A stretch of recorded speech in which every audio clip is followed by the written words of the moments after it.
What happened at your work which caused multiple people to all quit at once? Many years ago in high school I worked at a movie theater. The place was pretty poorly run from the moment I started there. We never got paid on time and management was basically a bunch of lazy jackasses who sat in the office talking all day and never actually did any managing. It would have been hard for things to have gotten any worse, but after a couple of months they brought in new management who seemed to want to make it their personal mission to run the theater as poorly as possible.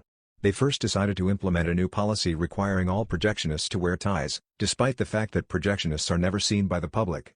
Not to mention the tiny little detail that the projectionists worked around giant, rapidly spinning objects that a tie could get caught in. Management refused to reconsider the policy and every single projectionist quit as a result. They then decided that the door people, of which I was one, who were always scheduled 7 days a week, would now only be scheduled on the weekends.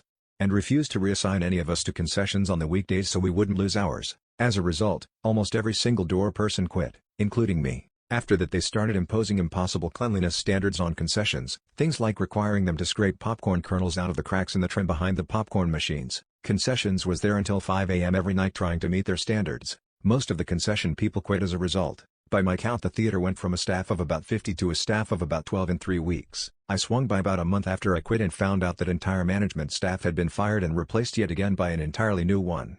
Ones who actually seemed to be running the theater properly. My best guess is that the previous management had been told to whip the theater into shape and they were idiots who had no idea how to effectively do that.